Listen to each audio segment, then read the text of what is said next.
Cybernation Uncensored.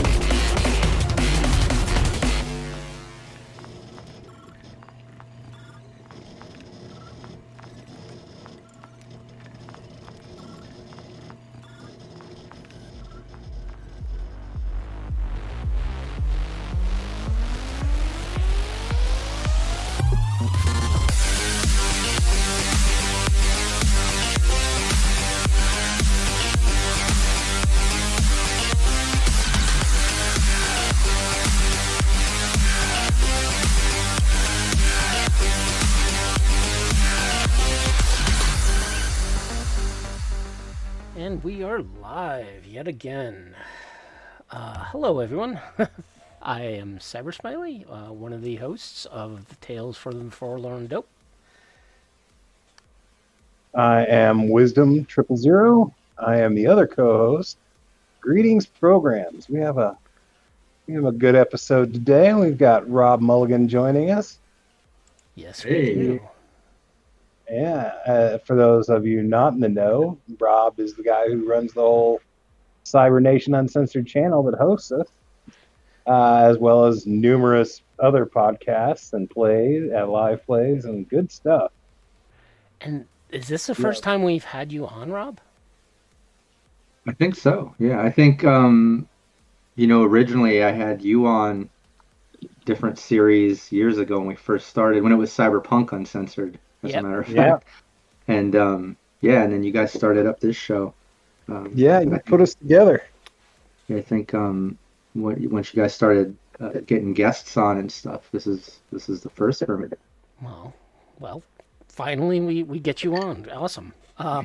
So I'm glad I could make the time to come on this channel and full circle. Yeah. Definitely. So, as you well know, and if you don't know, we have a little thing called our full auto questionnaire that we have short, quick questions with short, quick answers. Again, there are no wrong answers, but there's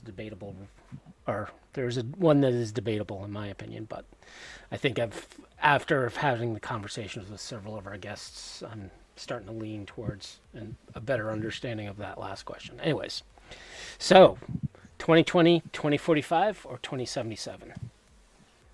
2045. Your favorite cyberpunk role? Fixer. Nice. Your favorite piece of cyberware? All right, Wolvers. Nice. Favorite just because a childhood classic, you know. Yeah. Wolverine was always an inspiration for all our youth. Yeah. Favorite cyberpunk weapon? Ooh. Persuasion. That's a great answer. That's a new one. That's clever. Favorite cyberpunk red or 2020 book? Well, there's not enough red out to really throw them in the ring there, but I would say 2020. Well, I mean, even compared to anything red, Night City source book, that still is just so awesome. Agreed. It's really hard to beat that for a city source book. I mean, yeah. It was the first it brought it to life as a kid. You felt like you fucking had an atlas or map of the city, and like it was real, and I don't know, it was just so fucking cool. Yeah, and just flip through the pages and pull up some place for your players to go to make a meet or do some other scenario that you want done. I mean, every page is inspiration. Right. Every single page. As for the quick answers, let's move on. Least favorite cyberpunk red or 2020 book? Oh,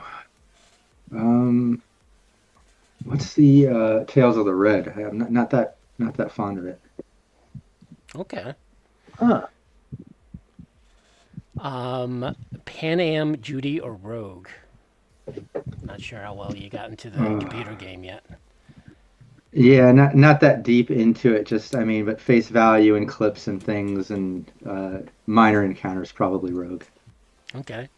Lucy, Rebecca, or Kiwi? Lucy. Carrie, River, or Guru?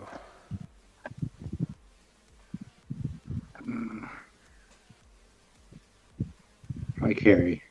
All right. David, Maine, or Pilar?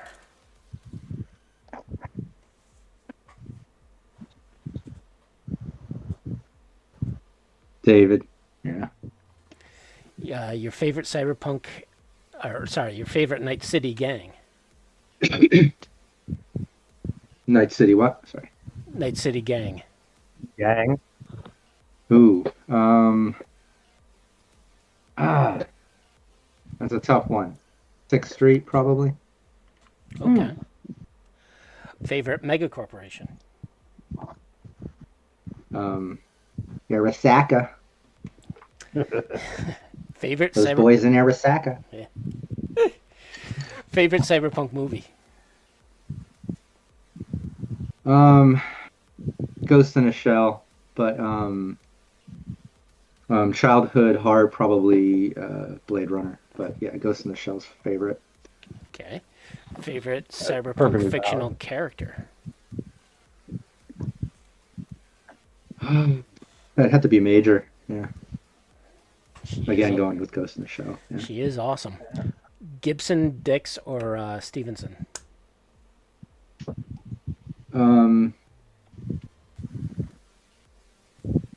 Gibson.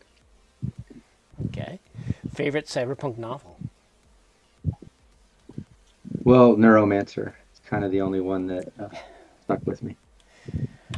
And finally, is Shadowrun cyberpunk? uh, yeah. No, I don't know. I'd have to say no. No. I'm with you in that camp. But throughout our wonderful other interviews, there's been discussion of yes and no. I mean, it has the Cyberpunk adjacent. yes, Yeah, it is. It's just once you pass a certain level of either two things, fantasy or sci-fi, you cross a line where you kind of leave cyberpunk, and you can still have dystopian. You can still have you see how the brand expanded when we went Cyber Nation from Cyberpunk yep, uncensored, then we kind of expanded to other games. But there's a definite line, yeah. And I think Shadowrun, they have too much fantasy in it that they've crossed the line. It can't be considered cyberpunk really. But I like how Wisdom puts it. They're cyberpunk adjacent. Yeah. yep. I mean, to me, it's kind of like alt carbon, right? It has the definitely has the tropes, but it also has the alien technology, which kind of starts crossing the line into fantasy sci-fi, right? Yeah. Yeah, faster than light travel. I mean, it's not just magic. I mean, tech itself can be too far advanced to be considered cyberpunk. It can still be Yeah. cyberpunk adjacent, like say the Fifth Element. But it's no longer really cyberpunk, Yeah. Exactly. at least in my eyes. No, I agree. I think just by definition of what is sci-fi and stuff like that, I think, there has to be some degrees of all these genres and stuff. And like I totally agree. I think once you start getting into too much tech, too much feature, the second aliens are starting to get involved, you're definitely into some sci-fi shit. You've left cyberpunk behind. Yeah, it's still very like the tropes are still there. It's still very on a personal level, the tech is still fairly low. But then again, they're cruising around in space and they've got terraforming going on. So it's cyberpunk adjacent. Yeah. Split second. I mean, it's a totally cyberpunk movie up until the demon shows up. Well, that's the questionnaire, and as we've determined, there's one question that has a possible wrong answer, possible right, kind of a gray thing. But I'd like to congratulate you on your first DLC. Hey, Golf yeah. clap. Yeah, absolutely. Yeah, I'm excited about that. Thank you so much. Yeah, there was some great tips in it. I think definitely have some things that I could definitely use, especially your story generation is nice and easy. And if you're ever in a writer's block, just throw some dice and just come up with a story on the fly. I think is a great tool that a lot of DMs Yeah. struggle Like with. there is some really solid advice in there. Nice. Thank you so much. It means a lot coming from you guys, because I've respected your involvement in the tabletop gaming, especially in Cyberpunk and all that. I mean, it's why, we connected back in the day and why I reached out. And, to get that compliment from you guys does mean a lot.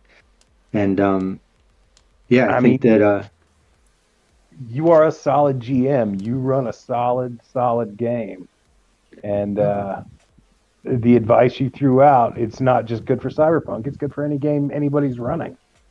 Yeah, it's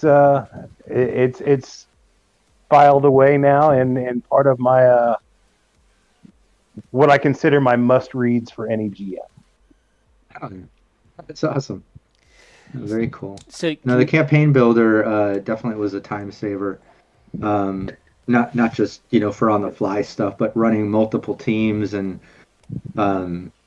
just being into plot hooks and plot twists. It's like, man, it's nice to have a little helper like that if you're running multiple teams and weekly and busy with other life stuff. Like, yeah, I can help you just throw something together and expand upon. Yes, and my site is all about generators and automating that for everyone. But yeah, so can you tell me how you got started with collaborating with Artelsorian?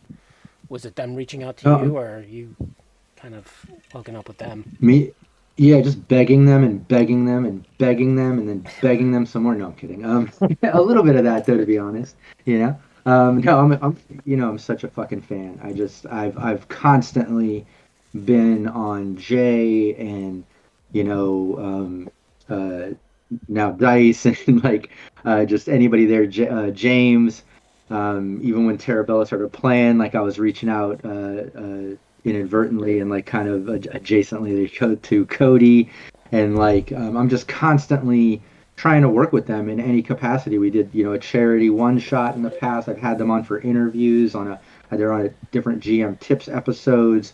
I'm still trying to get Cody or Mike on a documentary thing that I'm still producing and directing. But I think it's just been a constant push for me, like over the past couple years, just trying to work with them as much as possible. And then it was, I don't know, maybe a couple months ago, Jay reached out and said, "Hey, would you want to do the downloadable content, GM tips thing on in September? The Listen Up, Primitive Screwheads or whatever to GM Rob Mulligan, or I can't remember what they titled it. It was based on the original, but Listen Up to Rob Mulligan. Yeah, here it is. So obviously, like, it was a yes. Before I even finished reading the fucking email, I'm replying yes. And I was in the middle of filming too. I was in that horror scissors glory hole film at the time, and then I knew I was getting right into this sci-fi film, so I was busy as hell. But it was a no-brainer to say yes and just try to be involved with them as much as possible. Yeah, I mean, it was nice to like actually talk with you and see them at Gen Con. And I think it was interesting how you were like, I didn't get the invite to the conversations. Like, just show up, man. I'm sure they're not they're not going to be sticklers on who has a ticket and who's not. Yeah, I didn't do the sign up thing or whatever that they were promoting, and then the day of I was like, oh shit, that's right, and I looked and it was sold out, and you were like, just show up, man, just walk in. And I just walked in, sat down, and sure enough, there was seats, and people cancel and show up. Some people show up late and stuff like that, so it was no problem, and it was great to get the reception from the Artelsorian team, just to walk in and get greeted by Jay and James and everybody.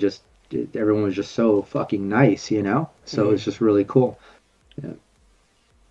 Yeah, And seeing you So too, yeah, and seeing you in person too. Seeing a lot of Cybernation Uncensored people in person. You know, we had more than a handful, a little team. We got to at least go and do lunch one of the Yep. days and stuff. It was cool. It was cool to hang out in person. Yeah. Yeah, that day I am was the day after I got my rib broken. That's right. That's why I was stumbling around. so I am so jealous I missed out on all that. One day I'll make it to Gen Con. One day. Yeah, you have to. So, but that's great, man. Again, congrats. Hopefully they'll hit you up for some more. Especially now Yeah, that you have. are there any plans for further collaboration with Artel Saurian?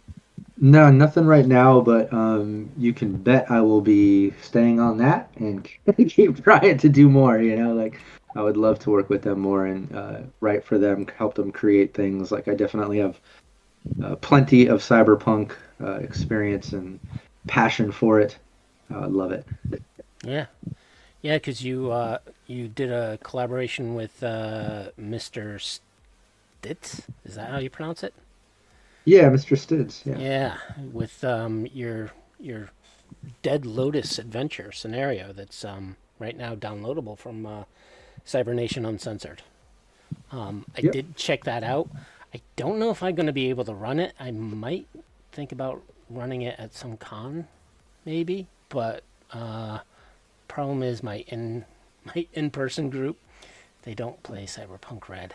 So the last time I played was at Gen Con. So I plan on running some at a con coming in February to run some Cyberpunk Red.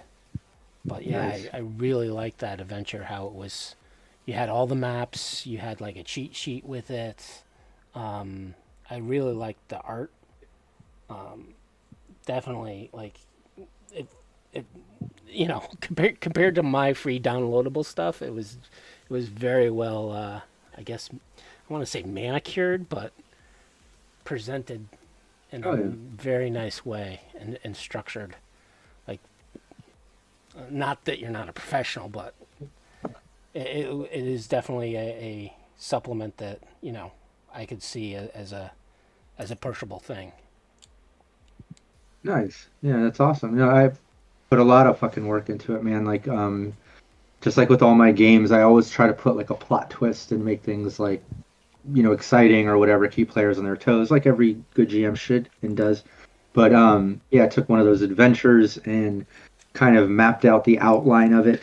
I worked with Derek Barrows to help me with artwork and stuff. I worked with Lion Banner Games for map help, just working with sponsors of Cybernation Censored and partners that have helped me since day one. And then once I got the tokens and just everything kind of put together in that sense, then I hit up Mr. Stids because he's put together a couple things on his own like that to help kind of lay it out and structure it and write out the parts into format and stuff to be better presentable. So it was a definite collaboration of multiple talents from multiple people to kind of bring that supplement to life. So definitely proud of it, and yeah, hopefully you get to run it at a con or something at one point. And if you do, let me know how it goes. Definitely. Or even if it's not an event, maybe get some people together just to run it, or even just tell my players, hey, I'm running this. I need a break. I can't, continue thinking about the main campaign. I need just a quick filler so I can think about, Yeah. the broad, expansive campaign I have running right now. But yeah, it was definitely a great little supplement. Do you plan on doing future scenarios and? Yeah, yeah. I've got right now. I'm working with Nick, aka Three Kings Squared. He's been on Team Nevermore. He's on Team. He's on the Cyborg Saturday team now that evolved into Plug and Play that we do every Saturday. Unfortunately, I've been away filming for months now. So we'll be back at that starting in mid-November. But he's writing out one of the campaigns that I created for Team Nevermore, and it's going to be targeted towards Cyborg. And then I've got another one where we might be altering Dead Lotus into Cyborg rules as well, to make that one available for those players. So when you say and then I've got Cyborg, you mean the one that's like Morgborg? Exactly, yeah. Okay. It's kind of like their Cyberpunk version. I've got that. That's a great book. No, I love it. I fucking love the style of it. Like, it's definitely so stylized into their thing. It pushes a little bit into, you know, weird.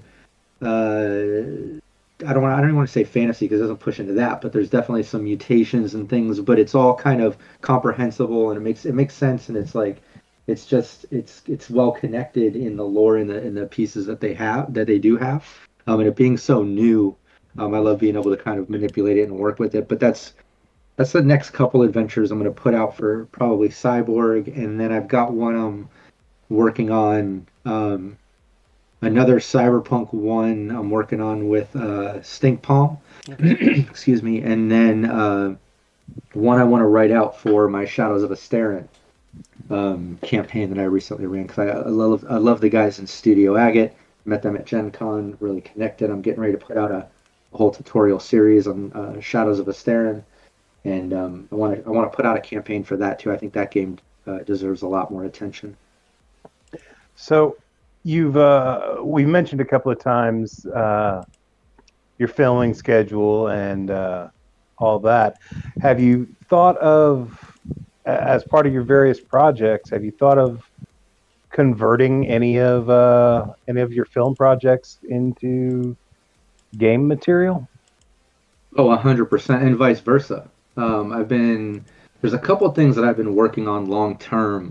One thing is and this will probably come together once I get out of this current film, because I'm going to have some better free time and some more strategic planning and stuff. But I'm trying to get more partner involved with Cybernation Uncensored, so I can kind of open up to some of these things. But one in particular I've been working on is I want to kind of take HD versions of some of the gaming streams, edit them down, put out some DVDs using some of my filmmaking distribution hookups, maybe get it on Amazon Prime, Tubi, some other streaming platforms I've got hookups for my filmmaking side of things. I'm also working on a couple live gameplays like you see a lot of other brands do, but I'm going to have some twists to it. I don't want to give away exactly what I'm doing, but it's going to be a lot more involved and entertaining than just watching some people play a role-playing game.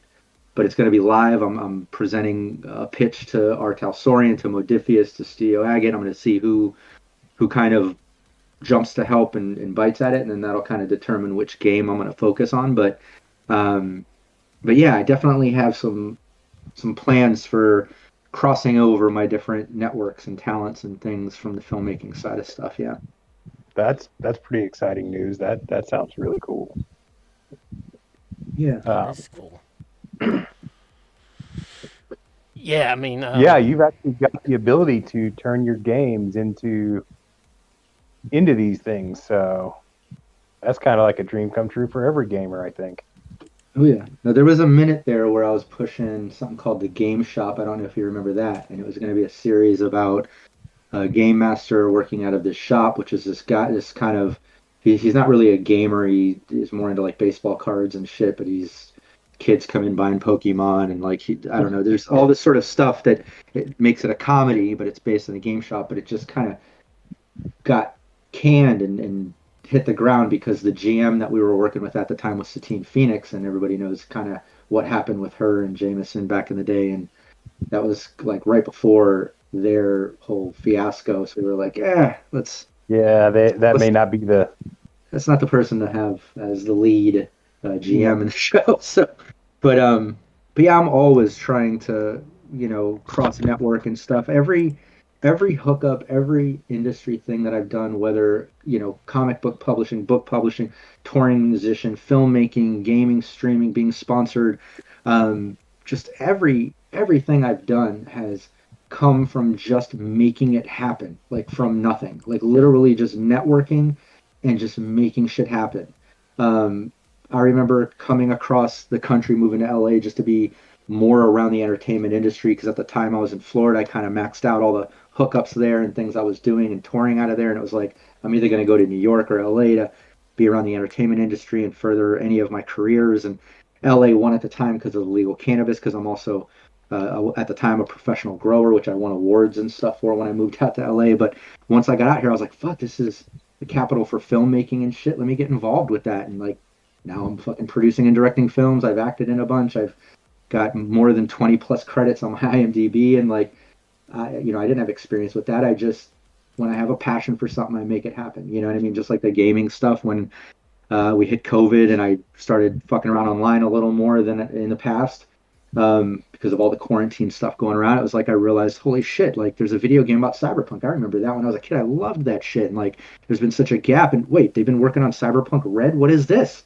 Yep. You know? And then when I started looking online, I saw streamers doing game. I'm like, fuck, I could do that. That looks fun. Let me start doing that, you know? And look at it now, expanded all the way to multiple shows and GMs and, people like you helping and getting involved with awesome shows like this. And it's just, I just make shit happen. So like, I love when I can cross it over. Like if there's something in one industry that I've got hookups for that I'm working in and I can connect the dots to a different industry, I also have hookups in, and it just sparks and manifests a third awesome other thing, like I just love it. Yeah. I mean, you definitely have your hands in a whole lot of pies, and you seem to be doing all of them well. So. I appreciate that. I like pies. Yeah, so I gotta apologize that I haven't been keeping up with all the actual plays you run. So, is there any news on Team Nevermore and what Yeah, I plans with mean, that? it evolved into plug and play, so we Okay. could kind of rotate into different games. And we started up Cyborg. We got our session 0 and our session 1, and then I started filmmaking. And then I got out of the Scissors film, and then we're in pre-production for this film. Now we're filming on this sci-fi action film. And then Casper, one of our players, she ended up getting hired to be a scare actor all during October at one of the parks or something. Okay. So we were like, well, fuck, I guess we'll get back to it mid-November when I get out of this That's the film. most fun you can have at a job, I swear Oh, to I God. know. So that kind of put things on hiatus, but we'll be back in November. We'll finish up the Cyborg game, and then we'll get into either Shadows of Asterin or Dune, Death in Space. I have like a handful of different games, and we're just going to try to cycle through them. And that's why the name kind of went to Plug and Play from Right. Team Nevermore. But we will circle back around to Cyberpunk Red and um, continue on with those characters after we get through a bunch of other games. Okay. What about the Team Phoenix Rising, or is that? Yeah, that's the monthly. That's the one. Anybody who signs up to the Patreon for the $10 tier for vote and play, they get into that raffle. That one is actually 2 games behind now because we had to postpone one because of some player stuff, and then again the filmmaking kind of put me MIA. When we film make, it's like 12-hour set days and stuff, and it's just nonstop. So I can't do anything else. But we'll be back at that starting in the end of November, and I've got some fun plans for that. Unfortunately, one of the regular players had to quit because of his day job changing schedules on him. But that means a seat opened up for the Patreon people. So I'm going to try to work in a couple different Patreon players a month instead of just one seat.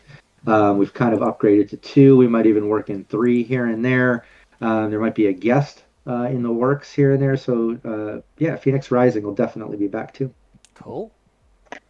Yeah, I mean, I was trying to keep track of all the various live play shows you currently have on Cybernation Uncensored. You have the High Riders, right, which is Cyberpunk Red, Team Toxic, which Yep. is Cyberpunk Red slash Elflines, Yep. The Last of Us 2D20, Star Trek, Running the Night, which is another Cyberpunk Red, Yep. Morning Play Cafe with Rocket Fox, Yep. And Fallout that's 2. Minecraft and Yep. other games. That's random. And Fallout 2D20, and I know there's more. Yeah, the Fallout is by GM Darren Drader, which is an awesome writer and gamer GM.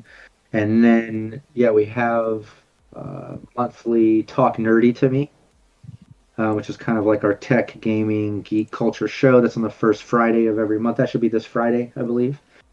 And then there's Tales from the Forlorn Dopes, obviously, right here. And then you're right, there was something else I'm trying to remember. There's like another one or two. Oh, Rockette Fox has the monthly Weird. Yes. She has her monthly Weird show she does at night. And it's just a monthly recap of just random weird news stories and videos and things. It's really interesting. Yeah, because she goes into like some weird history as well. Oh yeah, all kinds of stuff. And then some weird, funny, fluff stuff like mullet competitions and stuff. Like she digs up some pretty interesting story, news and stuff. Right. Yeah. So So you go ahead. you've got you've been doing this for a while now, running Cybernation Uncensored, and through that time you've gotten more than your fair share of celebrities to make guest appearances or like run quick campaigns. Um,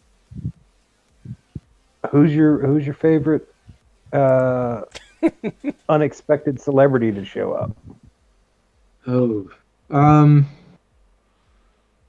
mean, everybody from the gaming industry is awesome. I love when I get to talk to Chris from Modifius. Just the fact that when he owns the company, he's just so down to earth and stuff. So he's kind of a celeb to me. These are like the industry people, right? But they're kind of celebs to me. But I think out of everybody, performance-wise, guests, things like that, just getting Techno Destructo from Guar to make a couple promo videos for my Sirenscape stream That was was fun. fucking awesome. Yeah. And I've got videos like I didn't even release yet of that it kind of passed its time. I'm kind of depressed about it. I might have to put them out, but like of him like clenching my head in the fucking wrench and just all kinds of crazy shit that he was saying and improving and it was just so much fun. Yeah, I mean, I used to be in the Guar several decades ago. Yeah. But Oddly yeah, enough, I've seen Guar live more than I think any other band. really, Me too. Me too. Yeah. I've only seen I them had once. like up until I moved to LA, like I gave away all my old concert shirts and ticket stubs and things to like fans and friends back there from my band at the time and touring I was doing. I had like a big going away party and was giving away a bunch of stuff we didn't want to move with. And I had, I think, it was either 9 or 11. I can't remember which number it was because I had another concert shirt pile going, but of white t-shirts. Every time we would go see Guar, me and like our clique of friends, we would throw on white t-shirts and the fun was like moshing and stage diving and getting crazy and you'd leave and like look at all the fucked up colors and like shit all in your shirt, and we kept them. Like I had all of them all crusty and stiff. And it's so funny like to think like going from being a fan and going to all those fucking shows and like getting their autographs. I still have all their comic books and shit, and going from that to like hanging out with Techno Destructo and so the original Sylvester Hyman and shit, like she does special effects. She did the Stranger Things effects and stuff. Her and her husband, they work in the film industry, and Yeah. just to meet these people and do these things after being a fan as a kid is really really cool. But yeah, Techno I Destructo mean, definitely my favorite little cameo for gameplay stuff. It's definitely weird, and he played a cyborg, which is perfect. Fucking Techno Destructo, absolutely. absolutely. He's a cyber. He's got cyber psychosis, man. It's perfect. Yeah, when I lived in Kansas City, they used to come through all the time, and I had a pair of Etney sneakers. I think by the time those things fell off my feet, the laces were still pink from the stage blood that they Yeah. spewed across So, everything. so I think listeners, if you guys don't know who Guar is, definitely go look them up. They've been around since the '90s, '80s. They they took shock rock to the next level. Yeah. Literally. They are what Kiss dreamed in their wildest imaginations Yeah. that they want.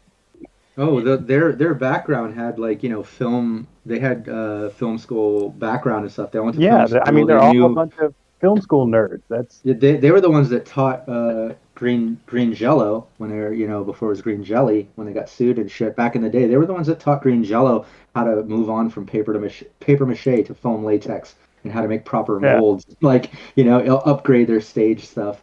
Because at the time Green Jello was all paper mache and they were like on tour opening up for Guar and stuff. But Guar, yeah, they have a big film background and they were like probably the first band of that kind to really, like you said, put on that fucking theatrical, like just over the top. Like they were characters and they were method actors. Like they were fucking in it. Yep. Like it was just so good. Absolutely. Well, there's actually a TED talk that I watched with the new lead singer, in which he of course wasn't dressed as the character, but he talked about how the arts played a pivotal role with the group and how it evolved, and where Guar originally came from and grew into, and how where these guys came from a background of art and film, and they were just a bunch of students who just kind of grew into it, Yeah. that was really interesting. And the funny thing is, the guy who got me into Guar, he, I think, like 5 years later, became a born again Christian and is completely the opposite Wow. person he used to You are making a U-turn there, buddy. be. Yeah, That's crazy. Yeah. but yeah, The weird little that little inside thing, like when I was talking with Techno about all kinds of shit from their appearance on Beavis and Butthead and all that's like what really blew them up back in the day because MTV just didn't stop with them at that point, and that's what blew them up. He said. But another thing is him and Danielle, the Sylvester Hyman, and who is the new singer who was Beefcake and shit. Like the original band, like all of them, from my understanding, like they don't like Dave. Like apparently Dave Odorous Urungus, the lead singer who passed away back in 2014, like apparently like he was real fucking arrogant and like I never met him, but like the rest of the band like does not like him, and they said like touring got fun after he died and they like kind of shifted to the new singer and did the new stuff and whatever. I was like, wow, that blew me away. yeah. Yeah, that blows me away because all the shows I saw, he was there. Like Yeah. I've seen that dude get hit by beer bottles in the face more than once. Oh yeah. But yeah, no, they always seem to be having a great time on stage. Mhm. So that's really surprising to hear. I kind of crushed a little bit over that. Yeah. Sorry to share that. Had to. Yeah, but there's always egos involved when you get into the music industry. Oh, Yeah. It's always I mean- rare to hear a band actually make it and work together. Just from a personal perspective, like anytime, like after the shows, I would always hang out with them, and they all seemed like he was never rude to me. So that's about all I can say about that. Yeah. I think he also was probably exhausted. Yeah, I mean, they'd take off those costumes and come out after the show and just be utterly drenched. Oh, yeah. Like I just from my brief time as like doing B films in Kansas City, like I know how hot foam latex gets, and throw some hot lights on that, and you're constantly moving because you're playing instruments and running a whole show and all that. I cannot imagine the torture that each of those guys had to go through anytime they put on a show. Testament to stamina, I guess. Jesus Christ. Yeah. Yeah. So, speaking of, we digressed a bit. yes, I know. So continuing on with your actual play, so you hooked up with Sirenscape with that team, which I tried to. It was one of the few nights I actually had free, so I tried to watch as much as I could because the chemistry with the players just really popped through the screen, and I really love the characters in that game. Yeah, I love that team. Yeah. So, Sirenscape itself is such a neat tool. Like I haven't gotten to play with it in years, but back in the days when they were just first starting out, I was a big supporter of them back then, and I had the setup to where I could actually make use of it. Sadly, I no longer have any kind of setup like that, but man, it's a cool tool. Yeah. Fully immersive audio in your games is just it can be a game changer. Oh yeah.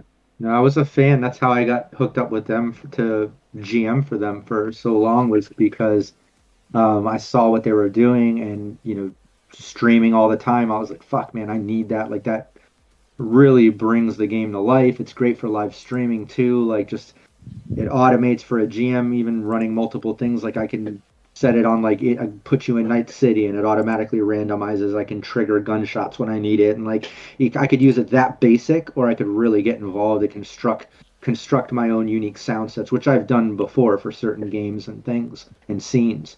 But I hit them up and was just like, look, this is what I'm doing with Cybernation Uncensored. And well, at the time, I think I hit them up as early as when it was Cyberpunk Uncensored, when we were just laser focused on that.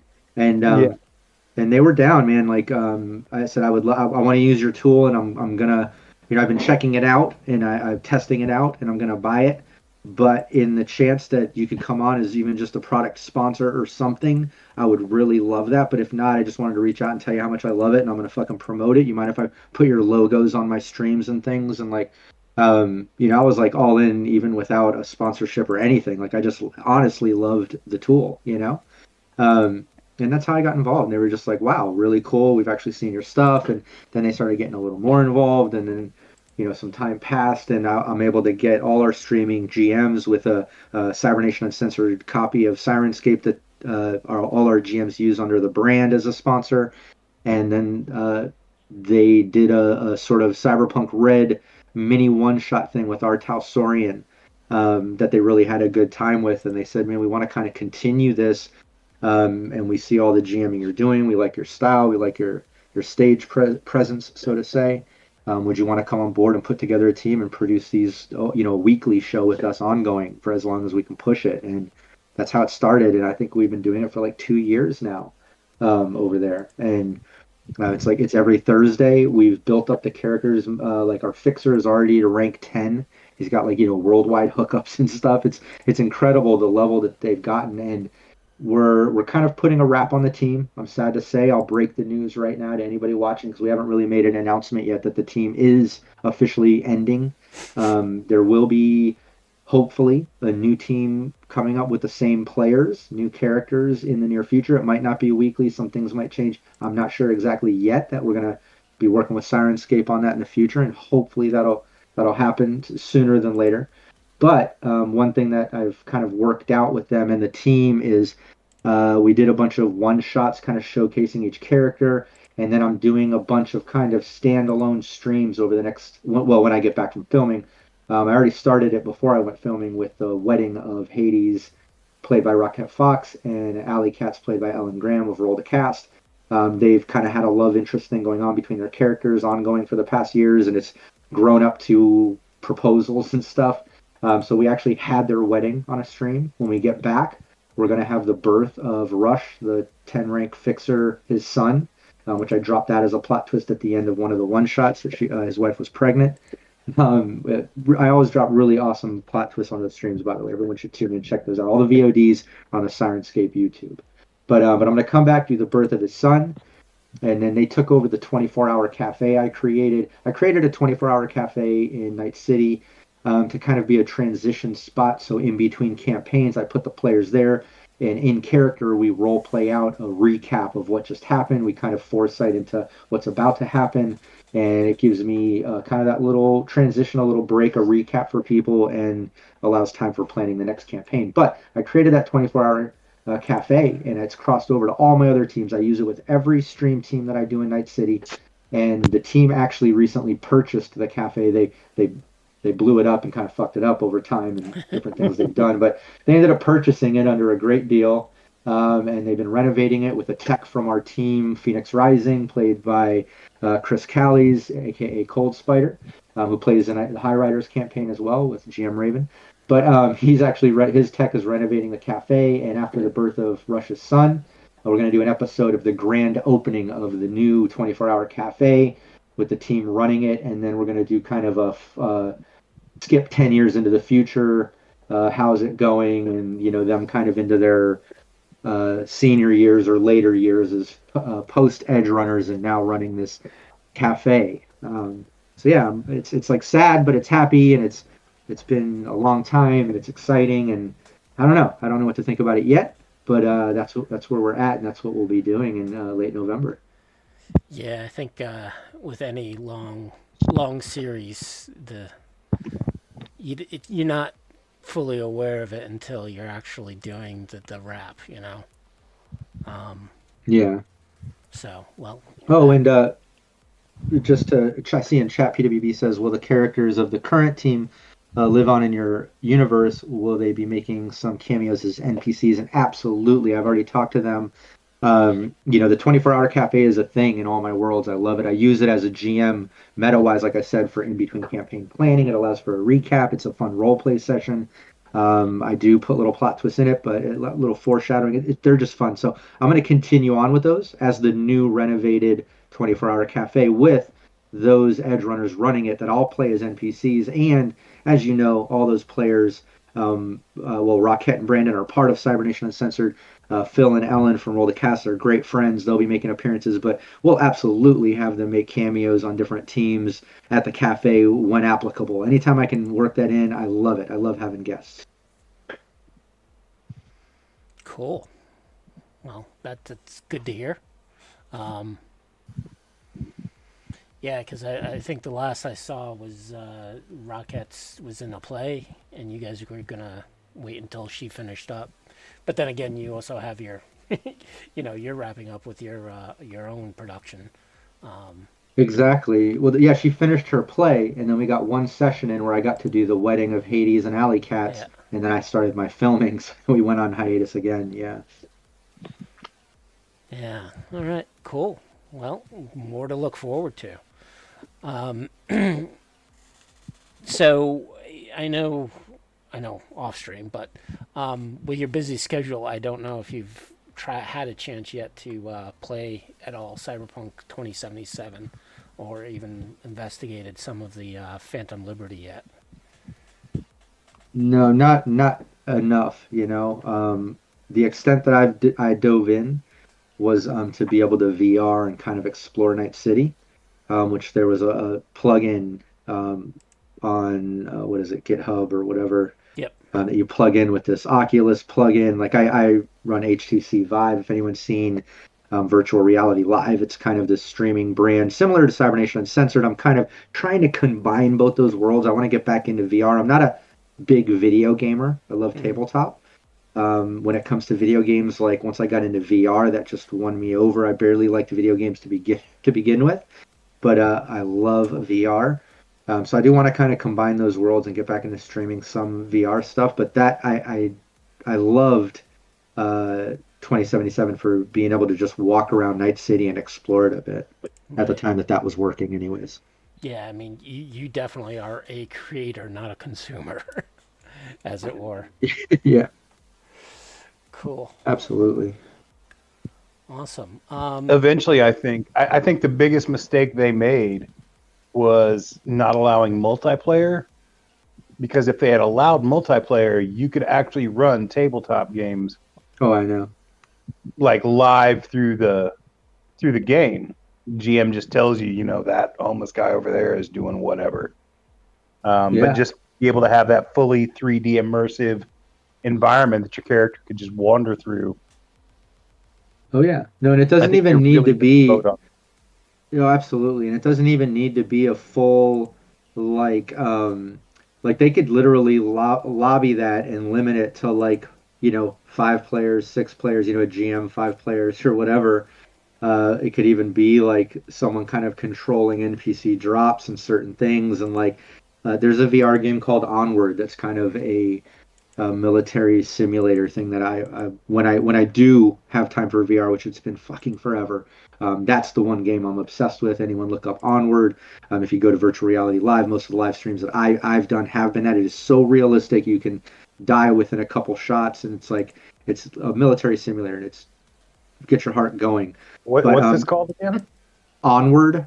I need to check that For out. VR. It's fucking amazing. But in that game, it's you join, you pick a lobby, and you get in, and it only allows so many like 5 people or 6 people per team, and it's versus. That's the one I do anyways. There's different game options. But man, if they did that with 2077, I didn't even think of like what you said, the aspect of you could run your tabletop in it. Literally the algorithm would be the dice reacting to how you're playing. So it would almost be a cross between a bit of strategic ttrpg mixed with a little bit of reflexology and shit. Like you've got to actually do some things. I think that'd be amazing. That'd be so much fun. Yeah, maybe a mod to turn it into like a turn-based thing. Yeah. Yeah, they really dropped the boat on not exploring that. Hopefully with the sequel they go into that. Yeah, well, obviously they had so much trouble with the release of this game. So I think them just focusing on the basics that they were planning since day one just consumed them. I mean, look how long this project was. I mean, and well done. I'm not one of the people. Obviously, I'm not that big into video games, anyways, to be that opinionated on it. But I'm definitely not one to be like, hurry up and release it, or Right. you should have No, spent more take time. your It's not good time. enough. Or exactly, like to me, like fuck, man, take your time, release it when you need to. Like I'll get it when you say it's ready because I want it to be ready. But like all these companies, they get into this uh, I don't know, they just get into that position where they're just pressured, and they try to find that balance, and it leaves them just having to fucking do plugins and fix bugs and just all this stuff, and then deal with Yeah, backlash of bad reviews by the same people that complained it wasn't coming out fast enough and shit. Like they just don't get exactly. it. Like no And critical thinking there. on the other hand, they've got their investors who breathing down their necks and all that shit. You gotta release it. You gotta release it. Like you said, it's Yeah. the video game industry is a cutthroat world, and it always amazes me that we get things that are as amazing as we do, like Cyberpunk. For the amount of hardship that they were having to deal with, and the amount of innovation that they were trying to bring, that we got anything at all from them was a miracle. That we got something so amazing, Right. is divine intervention. I mean, it's And let's just tip say, top. look how fucking mainstream that made Cyberpunk. I mean, between that and then the Edgerunners Netflix fucking series, and like, I mean, we've seen Cyberpunk since the day, 70s, right? Like since the days of Blade Runner, our first like taste into like film and stuff on like a forefront, like big major picture style thing. And then since then, there's been all these little drops, right? But fantasy has been on the constant, like D&D, just like in gaming, in tabletop gaming, right? D&D is Yeah, just dominated. It's been the it's grand, always fantasy. yep, and it's the godfather of gaming. I understand that, but man, if I can't give props to this video game, and then leading to the series, and like there's definitely There's a been live like a, action series coming. I mean, yeah, like it's just I feel like cyberpunk more, for a franchise that was all but dead for like 20 years yeah, to suddenly be like the one of the largest franchises in the world almost out of nowhere. It's amazing. In 3 years, they took what had been like I said, a dead game, and just like super steroided it out. Like Jesus yeah, Christ, it's everywhere. You can get birthday party decorations that are cyberpunk. If you right, had told me that in the 90s, when it was, me and my friends playing in the basement, I'd have laughed in your face. I'd have said, there's no way in hell that'll ever happen. We dreamed of it happening. We dreamed of getting an anime series, right, but the fact that it's happened still blows me away. Yep. yeah, 100%, dude, yeah, Yeah, I mean, and the whole concept of how the debate, especially within the gaming community around the game, and what a horrible launch it was, right? So there's tons of pressure. You have the marketing team who are putting pressure on you. You have your, especially if you're a publicly traded corporation. Now you have the issue of any corporation that's publicly traded. You always have to be worried about what products they're pushing out, because they're trying to make deadlines and they're trying to make quarter goals, right? I expect Right. this amount of money at this time, else, a bunch of people are going to get fired. Right. Versus Absolutely. like how the gaming community is like embracing Baldur's Gate 3 and being like, oh, this is such a great game. Look at how it is. It's like, okay, that's an independent company, number one, right? So they really can take their time and get it done right and not have marketing and other pressures around that. Secondly, they did a soft launch at the same time the first when Cyberpunk first came out. So that was back in 2020. That's when Baldur's Gate was, soft launched, right? Which again had shitload of bugs, and they took 3 years to repair all those bugs. And now that they released it, everyone's like, look at this. Look at the release of this game. This is awesome. This is great. It's like, no, they had a community of players who went through and found all your bugs for the past 3 years. You called it a soft launch, even though you really launched it to get all that stuff fixed. So Right. you can't compare the two games or compare Baldur's Gate to any of the other games unless those games have a soft launch, because you had it's extra input from the community. I always compare it to the launch of any Bethesda game. Like, I've never seen a Bethesda game launch that wasn't just riddled with problems, and some of them really severe problems, much worse than I saw with Cyberpunk. Well, But it's also everybody just kind of glosses those over. exactly.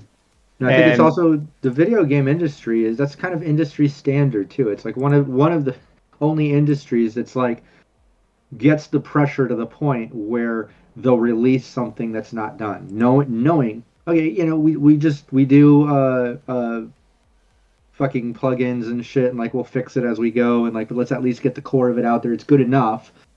Like it's one of the only industries that does that. You don't see albums and movies coming out and they'll go like, this is good. Everyone like go watch our movie, go listen to my album. But hey, in like a month, we're gonna release a new version that's gonna fix those vocals right there. It's gonna fix that scene. We're gonna add something in. Like, yeah, that rarely fucking happens. But with video games, it's almost industry standard, and I think it's because of just the amount of money involved. I mean, they make more money in e-games than in real sports, apparently, from advertisers and stuff. If you've looked at the current stat numbers and stuff and viewership, but I think it's that. I think it's just the amount of money and pressure behind these fucking games that they've altered typical industry standards to accept that that level of wrong or whatever. It's really the only medium you can get away with that, because it's all digital and online now, so they can just patch as they go. Yeah. Like it on one hand, it is like a weird thing that the industry allows it, but on the other hand, like I said, it's the only industry that can do that, so it can constantly make itself better and tweak itself. It's kind of a weird double-edged sword in that regard. Yep. Yeah. Well, hopefully with Cyberpunk 2 in the next few years, they'll learn their lesson and move on. Because I think the problem with Cyberpunk was the engine that they had. They were basically creating a new mechanics within that engine that they weren't fully aware of how to work with it, right? And again, the whole thing had tons of different issues.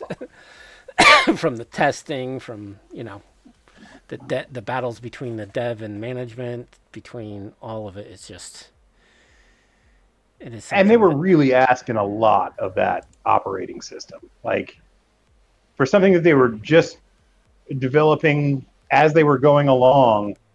Like the amount of things that they were expecting it to be able to do kept changing dramatically as it reached the limits of what that operating system was capable of.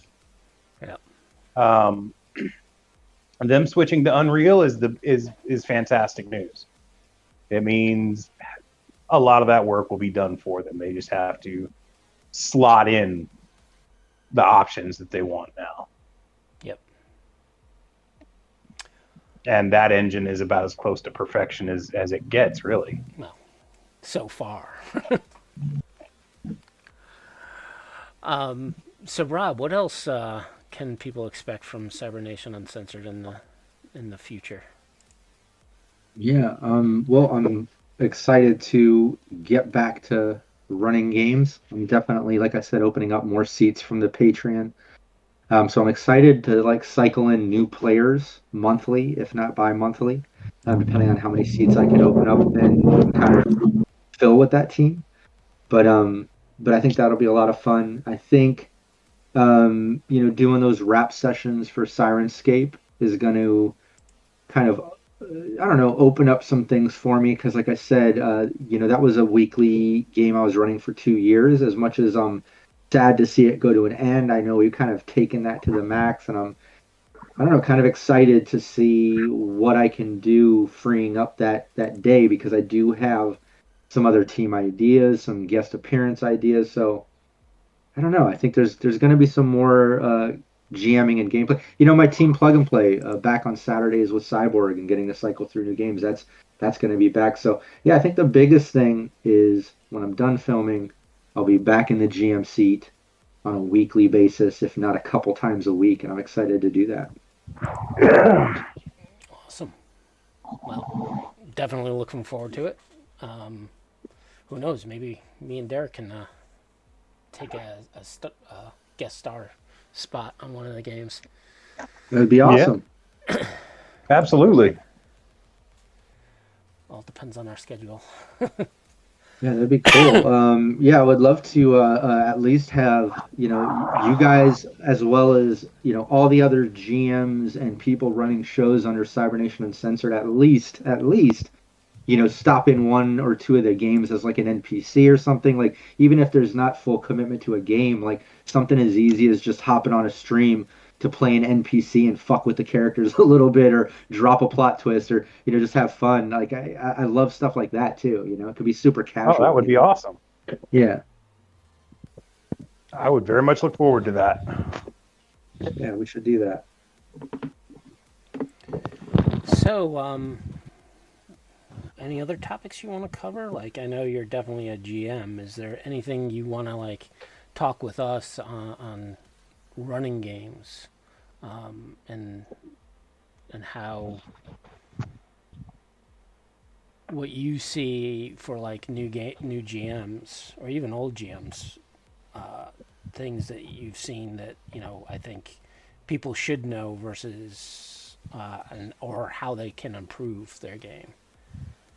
Yeah, I think when it comes to GMing and stuff like that, the biggest piece of advice that I've kind of held on to and evolved to, because I've always had other pieces of advice, right? Like some redundant shit, like first rule is always have fun. Like that's obvious. Like if you're not having fun, why are you fucking doing it, right? So there's things like that, and then you need to learn the rules and learn the game to maximize the fun. So you're not sitting there looking up things all the time. These are all typical, but I also think because they're typical, the normal GM overthinks that shit.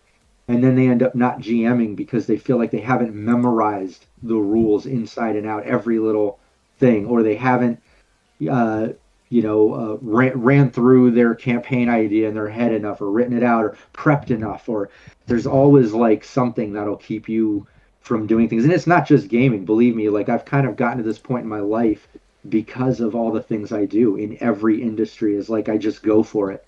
And I think that's the biggest advice that I've been able to, I don't know, bring over to the GMing side of things. Is I always tell new GMs, just go for it. If you're thinking about GMing or you're kind of dabbling or you want to stream but you're not sure, or going to run your own campaign, or you've done a one shot but you want to try ongoing, or whatever it is, just go for it, because there's no better time than now. That is a fact. There will never be a perfect time. You're always going to be inside your own head, and you are your worst critic. I don't know anyone that's not. Amen to that.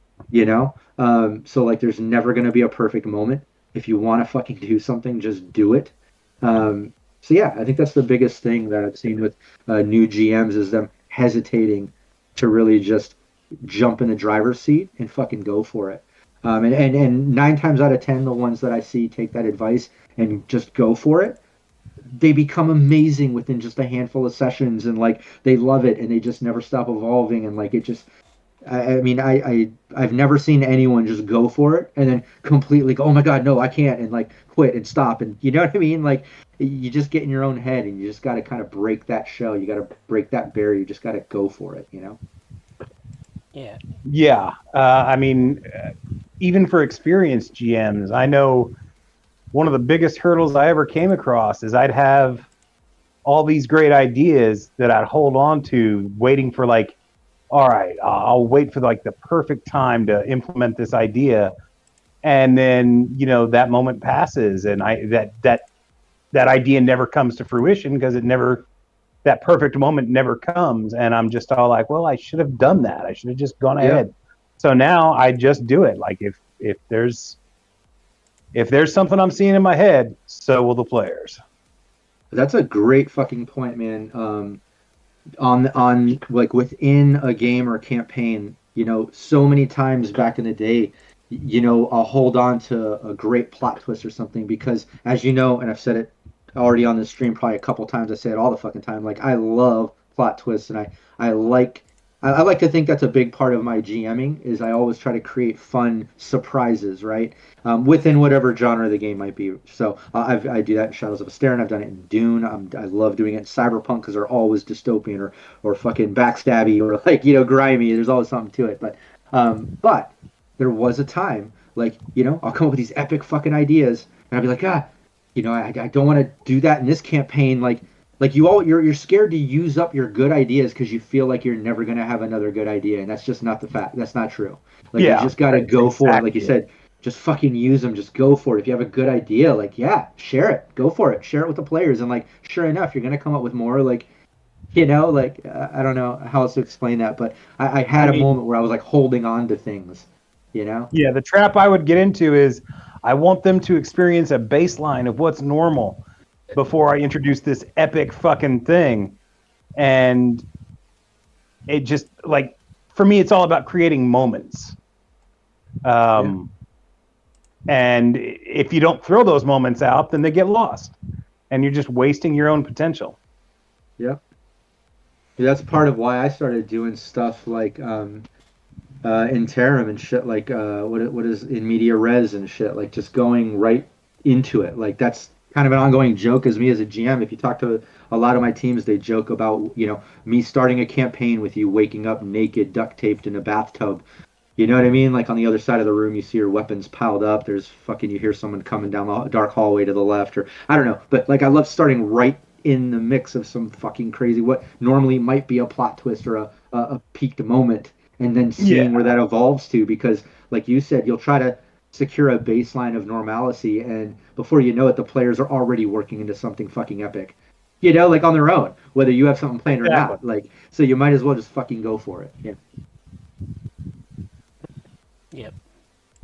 Yeah, and I think the problem with especially new GMs is they want to do everything right the first time, and it's a learning experience. You're going to fail the first time. You're going to fail the next several times. But with that failure, you slowly learn what works for you and what doesn't, right? And start using those parts that do work. And of course, your players will start using it. Don't focus on that's another big thing, is don't focus on the things that didn't work the way you wanted to. Focus on the little successes that worked out great, that the players all had fun. As long as everybody's having fun, like I said, that's what matters. Just like I used to be really leery of like taking suggestions from players because I wanted everything to be a surprise in the game. And I was really working against the fun of the players and myself as a GM. Luckily, I got over that one fairly quickly, like within the first year of GMing. But I remember that was a problem. I still see people like struggling with the similar problems today when they're trying to GM. They're all like, oh, my players keep going off on their own tangents and ignoring what I've got. I'm like, well, just let them go with it. Yeah. Try and work whatever you're doing into what they're doing, as opposed to trying to force them down some railroad that, you know, may be completely against where the characters see themselves doing. Yep. Oh, yeah. I've had GM tips episodes where we talk about exactly that. I've had different guests on, and it's a recurrent thing I like to say, like, you'll see the players, you know, do something you weren't expecting or go off on a random plot thing, or all of a sudden they're making this one NPC that was supposed to just be a fucking background. That's my favorite. That's so my important. Favorite. So important in their life. They're like following him home and meeting his family, and like they're making this, and like, but whatever it is, just lean into it. I love just saying, exactly. Like, lean into it. I've gotten to the point where I absolutely love it when my players just latch onto some NPC. That's for me, that's as good as it gets. That means that you've done something in the game that they have connected to on an emotional level, and the GMs who don't realize that really should take that information to heart, because at that point, even if it's not your plan, you're doing something very, very right. Exactly. Even if it's on accident. Hey, look, you know, like you said earlier, there is no wrong or right with this shit. Anyways, like if you're GMing a good tabletop role playing game, it truly should be an open world. You know, like some of my most fond memories of role playing, like when I first got into Cyberpunk, my buddy Eric Chapman back in the day got me into role playing. He, you know, me and him, we were the first. He got me into AD&D Second Edition. That's where I first started playing role playing games. Then he introduced me to Cyberpunk later on in my life, and you know, it was over, you know. But some of my fondest memories of playing with him weren't running the little fucking scream sheet things. It wasn't running a fucking campaign that he created or I created, because we would take turns GMing each other. It would literally be me and him, you know, spending the night at each other's houses. We were that young, you know, and you just play all fucking night, right? No responsibilities in the world. You're that young.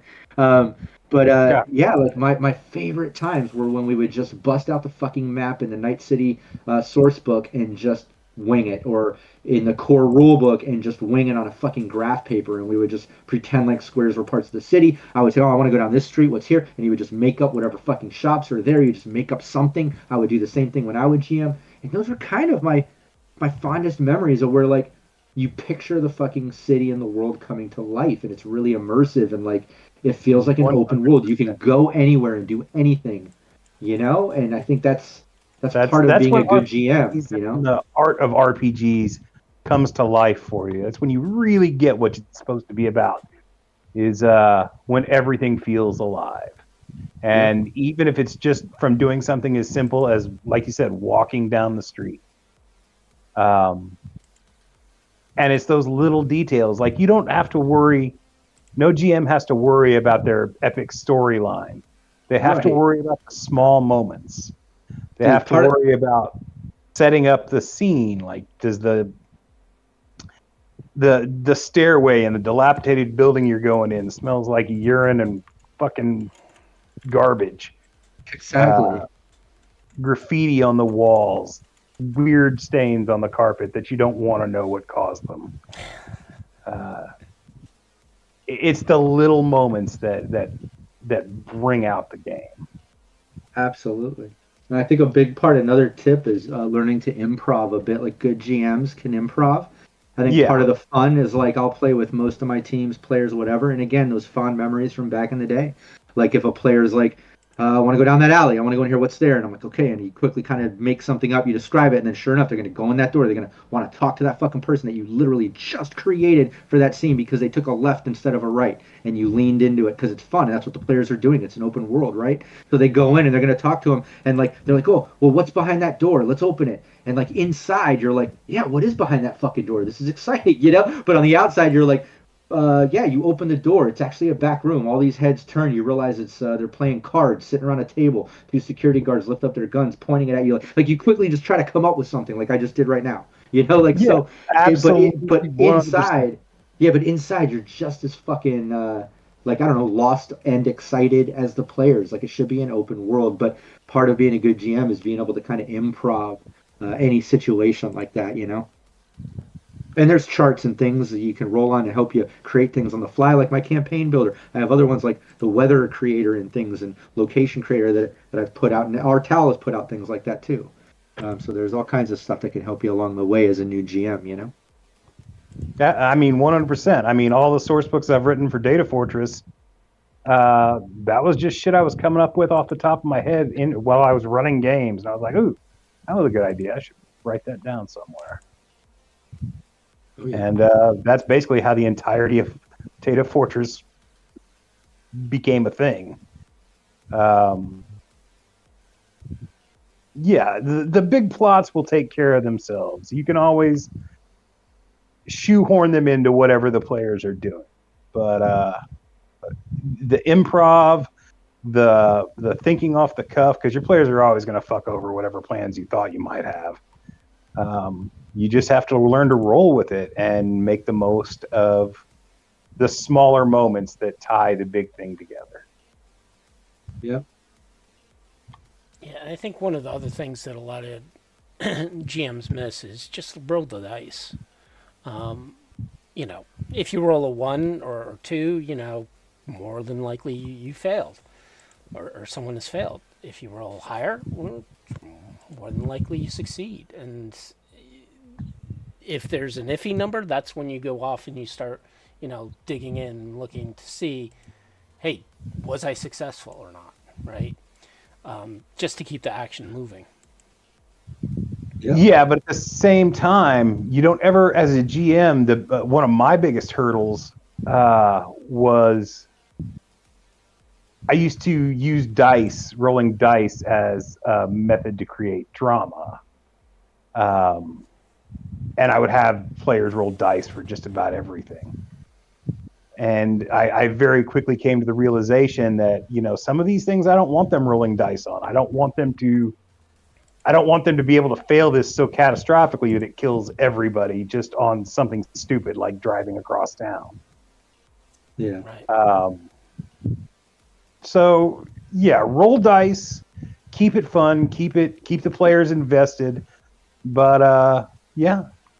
Well, I think that's another piece of advice, a sort of advanced GM sort of thing that you get with experience. And again, this is why all GMs should just dive in and start fucking playing, because you kind of, each team's going to be different, right? That's why you have a session 0 to kind of learn what players are expecting. But you're going to find that sort of balance between crunch and cinematic.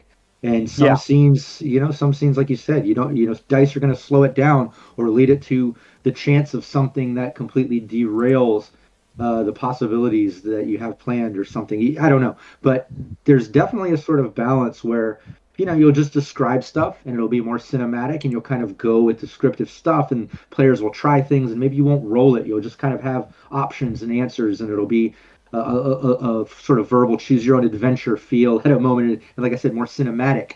And then you'll have times where it's time to get into a little bit of crunch. Let's see what the dice have decided for it, And that's kind of like an advanced GM thing. I think there's no good direction to give anyone with that. You just kind of, once you start playing a lot, and like I said, each team is going to be different anyways to the balance of that, but you will find that sort of perfect balance with each team where you can tell everyone's kind of having fun and there's just the right amount of dice and crunch and just the right amount of role playing and cinematic moments. And I don't know, you just gotta kind of feel that out.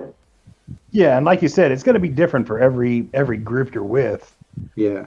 Hell, it'll be different in every game you're in, even if it's the same That's true. group. Like the way I play, something like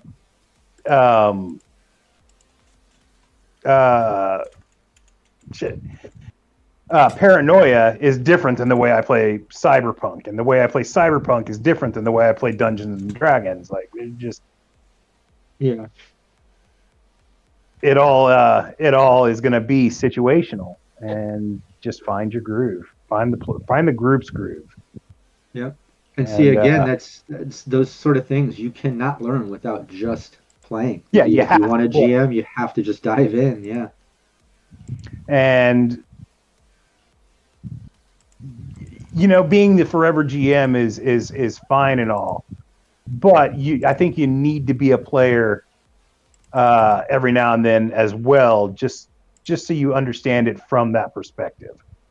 Oh, and to be able to fuck with the GM. Just the tables have turned, my friend. Let's be honest here. No? Okay. Let me fuck up your story real good. Yeah. Oh, where do you want me to go? No, I'm going over here now. What's in this trash can? Man, this trash can looks really suspicious. Oh, this NPC wants to talk to me? Shoot him in the head. Shoot him in the head right away. Yeah. Kill him. Oh man, there's the big bad evil guy. I'm gonna go follow this cat around. He seems to know what's up. Yeah. No, but I agree. I think it is important to play once in a while. I'm overdue right now, honestly. But I think it's beneficial as a GM to kind of get a little perspective and kind of feel out what certain things feel like from that other chair, Because then when you get back to the GM seat and you get into those situations that made you feel a certain way as a player, you start to see them a little different. You go, shit, let me work this a little different because I think it would be more fun as a player, and you start to kind of realize certain things. So I think it's important, yeah, absolutely, to learn it to become a better GM, play sometimes. Yeah. And you don't ever want to make the mistake I'm not going to say poor GMs or bad GMs or anything like that, because everybody's got their tastes. Every group is different. But a lot of the bigger problems I see come from GMs treating the game like it's their own personal story, and it's not just your story. It's everybody at the table's story. So it really GMs it'll really help if you just remember that. And I think that's why playing a game every now and then as a player is important, to help you remember that it's not just your story. Exactly. And also, as a player, you get ideas while you're playing. Absolutely. Yeah. No, I think it's fun too, especially being an experienced GM. The few times I get to play, I always feel like, because of being a GM, I come up with some creative player moments and role play stuff, and it might be a little bit of subconscious meta playing, because I'm heavily into like role playing. I want to use overlays, use a fucking voice. I try to bring it to life, just like I do as a GM with NPCs. But I think there is something to having that GM mind, to where I feel like when I play, I try to be creative with it. You know what I mean? Like if I see a GM setting up certain things, whereas I sometimes will feel other players, if they figure something out, they either go right for it or they purposely avoid it and do other stuff, Like I'll try to kind of roll with what seems the most fun at the moment. And sometimes I feel like that's a little subconscious meta playing, like instead of going to solve the overall problem or something per se, like you're right, like to answer the question in the campaign. I might not focus on that as much as just trying to really fucking have fun with it, Right. Yeah, absolutely. I mean, that's the whole point of playing in the first place. That's why we do everything we do, is because not only are we trying to have fun, but we're trying to help other people have fun with us. Yeah. And if you're not doing that, you need to rethink your position on stuff. Yeah, have you seen that documentary, Game Masters? Is that what it's called? With those fucking guys being GMs. There's also a girl in it. She GMs. She like dresses up as like a dark elf. What are they called? Drow elf. Drow? Yeah. Yeah. Have you seen that? Anybody in chat? I have not seen it, but now I want to. Yeah, it's called like Game Masters or something, and it's on Prime, I think, or at least it was when I saw it. And man, there's this one game master on there, and he's almost like the stereotypical, like arrogant, like old school nerd, like like just fit in the Hollywood stereotype, right? Like with his attitude, maybe not the look, like he doesn't have like the tape between the glasses, like stereotype shit, right? But he's kind of fitting in with this like really like I don't know how else to put it, but like that sort of like, yeah, like this sort of like nerd aggression, right? Like he knows more than anyone else at the fucking table, and he's just playing this like real like aggressive GM, and I felt like the whole time he was like more worried about like trying to kill the players and like be impressive, like, oh, I put this up in front of you. Yeah, and like how are you gonna get out of that now? And like I don't know, he was like less about having fun with his friends playing a fucking game and bringing these stories to life and creating something together and like having fun with it, and more like he had to win. Oh yeah, what I mean? And there's no win as a GM. Said earlier like, that there's no such thing as bad GMs. I lied. There are bad GMs. Adversarial GMs are bad. I mean, I get that some people like those games and that's the way they like to play, but that is the surest way to turn off a new player. If I had run into adversarial GMs when I first started playing, I probably wouldn't have continued playing. Absolutely, man. Like that, there was nothing fun about it. So yeah, if you see that documentary, watch it. It's a great documentary thing. But yeah, pay attention to that one guy. You'll know him right away when you see him. Like, holy shit, that's the one Rob was talking about. What a dick! Like, goddamn. Is it on hard to watch? YouTube? Or is it an actual like program, like something on Netflix or something like that?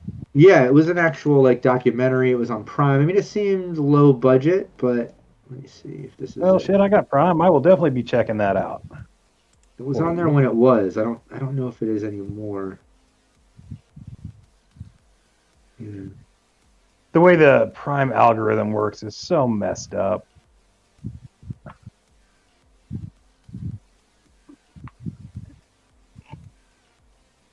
Yeah, I was trying to look it up real quick. I can't find it. But if I do, I'll drop it in the chat. So anybody in chat that's watching when we VOD this on YouTube, or if you're listening on YouTube, I'll try to find that link and include it in the description or in the comments and find that documentary, because it's definitely worth watching just to see how some of these GMs work. And the girl who dresses up as a drow, she did awesome. She was so into it, cosplay, roleplay, made it as immersive as possible, The other guy was just so fucking aggressive and like rule heavy and like just mean. He just wasn't fun. Yeah, it's crazy, but it's a great documentary to see the different styles of GMing and stuff. Yeah, I'll definitely check it out. Yeah, so what do you think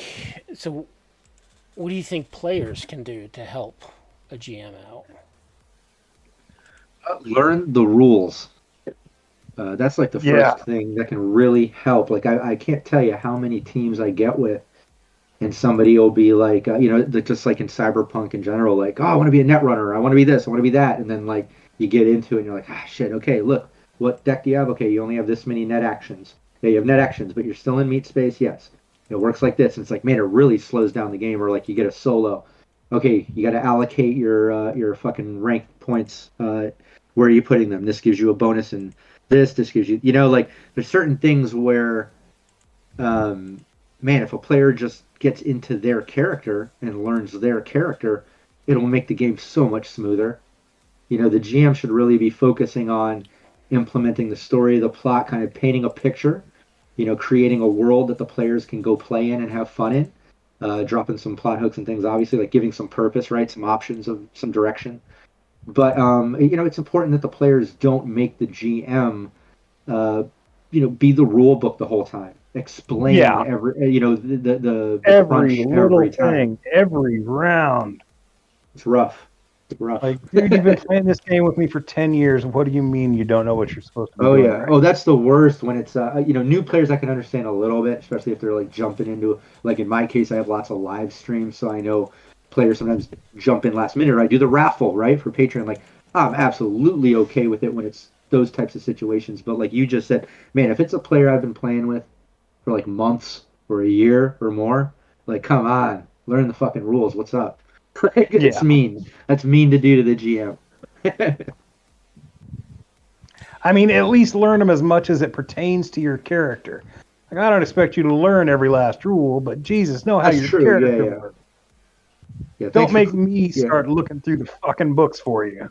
That's a great point. Yeah, I don't mean every rule. Like a GM is supposed to fucking run the game, but I guess to be a bit more clear about that, like I was saying, like if you're a net runner, learn how to do a net run. If you're a solo, learn how to use those points. If you're a fixer, learn how to fucking network and use your different languages and things that come up when you get up rank. How to add in different cultures and stuff. If you're, a fucking med tech, learn how when you rank up how to allocate those points. Whether you want to get into making your own pharmaceuticals or you want to get more into uh, cryogenics and whatever, like I don't want to explain those intricacies within the roles. I think thank you for clarifying that, because absolutely a GM should be, running the game and the general rules. But when you pick a character, like learn how to play that character, I think that's the biggest tip for players, I would say. And it helps the player too. It's not just a tip for the overall game, keeping things moving, but as a player, like you learn how that player works, you're gonna get the most out of it.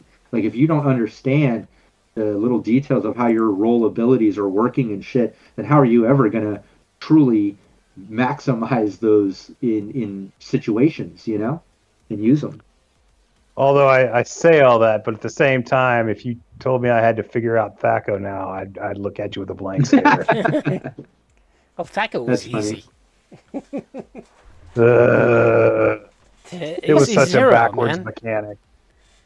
Yeah, no, I understand what it is. I understand how to do it, but the very nature of how backwards ass a rule that was just has never.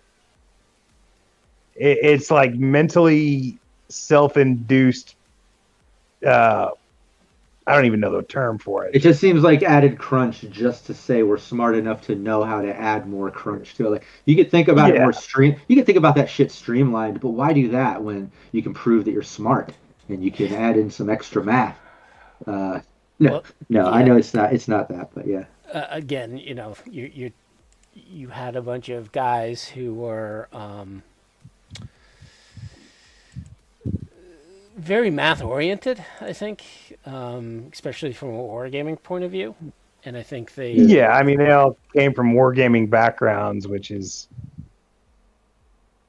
I don't know, it's almost a miracle that we got a role-playing game out of that. Yeah. Because they weren't the most open-minded of guys. They weren't the most...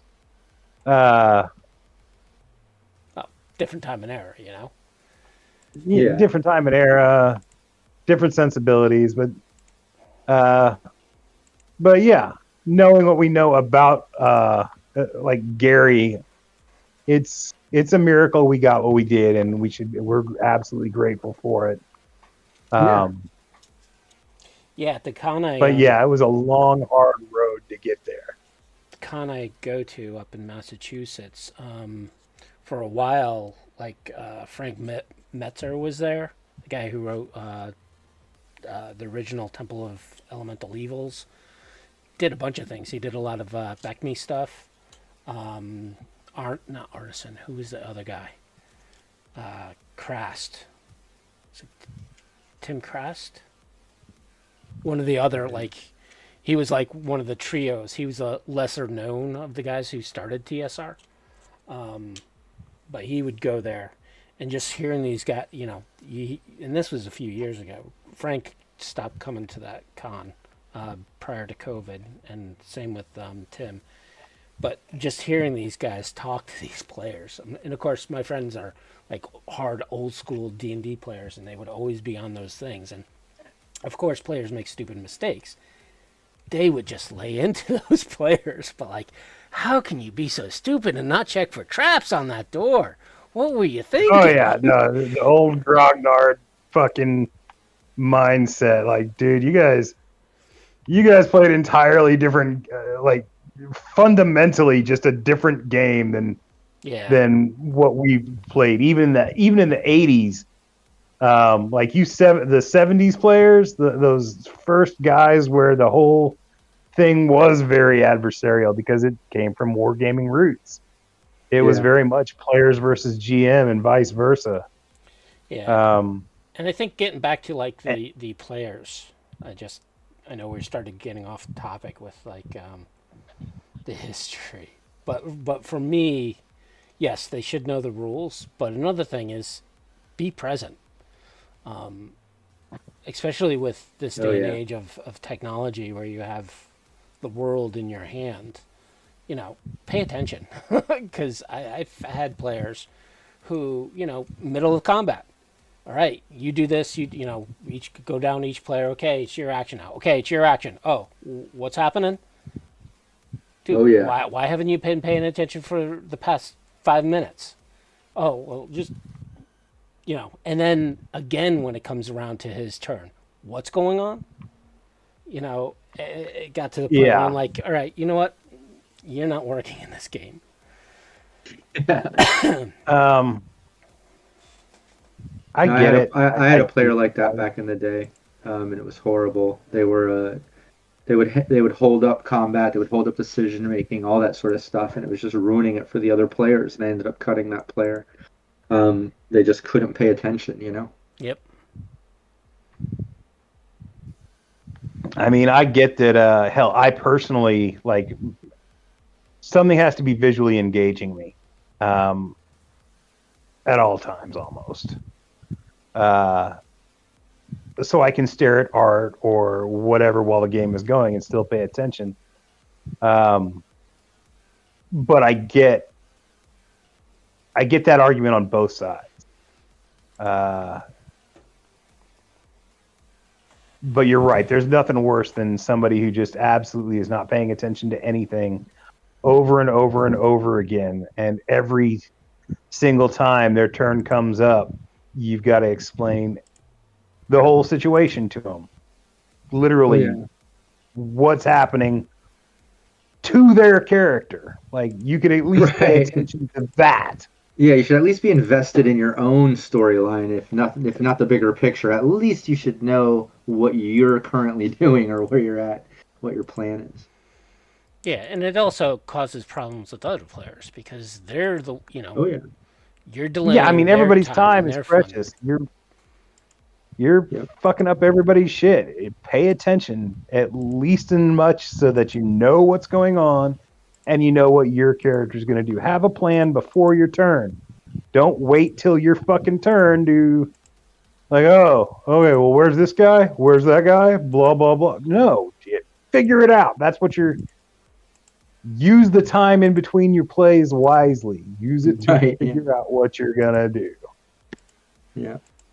Now, I've got a positive tip that popped in my head when we were just discussing this for players. You know, it's in the same, along the same lines of telling a GM just go for it if you want a GM and you want to try it. Well, another thing that I see with players, and I've seen this a lot with all the teams I run, with the exception of ones that kind of come from streaming, because I do run some teams like the Sirenscape team, prime example. People love that team because it is a great fucking team of players. All of them are streamers. They're all comfortable streaming live, being on a microphone, role-playing, talking in voices, being in character. They rarely speak in the third person. They speak in character. That doesn't come easy to everyone. And one tip that I can give players when it comes to that, because I see a lot of players, you know, saying that, you know, talking about their character in the third person, they go over there, they do this, and they want, I don't know any player that doesn't want to. I've rarely met one that doesn't. Almost all of them want to speak in the character. They want to role play. They want to fully get into it.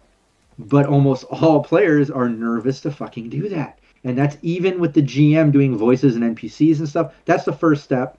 GMs, you know, just go for it. It makes everyone else comfortable. But players, the tip is, again, just like with the GMs, go for it. Start speaking in your character's voice. If it has an accent, give it an accent. If, you know, instead of saying in third person, say I, and just start talking as the character. And I promise you, it might be uncomfortable at first. It might be nervous as hell to initiate that, to first start speaking in your character, to first go for it. Even though you want to, I know it makes you nervous. Trust me, we're all there. But I guarantee it. Once you do that, it's going to be easier to do it moving forward, and it's going to get the other players to do it more, and your GM. It's all a group effort. And it just takes the GM going for it, the players going for it, people just breaking ice, having fun with it. I know it can be nervous, you can feel shy, it can be awkward, but 9 times out of 10, when I see players and GMs and people just go for it, it just man, it just opens the floodgates, and then you're joking around, you're having a good time, you're speaking in character. All of a sudden, your character's personality is coming to fucking life. It's so much better. But that's definitely a piece of advice for players, just like with GMs. Just just try it. Just fucking force yourself to go for it. I agree with everything you just said. Although the caveat of that is while I will speak in first person as the character, if I'm describing what the character's doing, I'll revert to third person because that's just how my brain works. Like I don't write in first person. I don't. Yeah. So when I'm Understandably. telling you what I'm going to do, yeah, it's going to be in third person.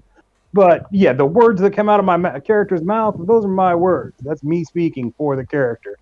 They will get funny, goofy accents. They will get, quirks and mannerisms. Like, enjoy the game. Like, not everything you do has to be grimdark badass. Never make a mistake.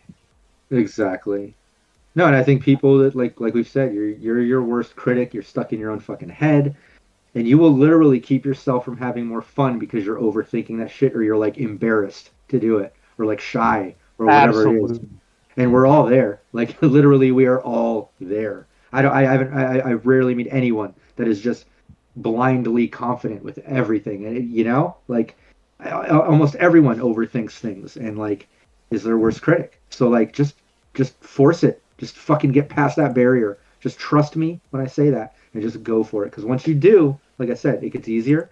And watch how quick your friends and other players, your GM, everyone does it more because they see you doing it, and all of a sudden they're like, "Oh shit!" Like they're putting themselves out there, and like, "Oh, that looks fun! Like I want to do it. Like my character has a cool quirk too. I want to show everyone." And like you start getting into it, and it's like it makes it way more fun and immersive that way. Yep. Agreed, 100%. On top of that, like as a player or a GM, encourage your players to do the fun stuff when they're getting into it. Encourage that, but if they're shy with it, if they're having a hard time grasping, don't discourage it. Don't punish them for not being where you're at. Right.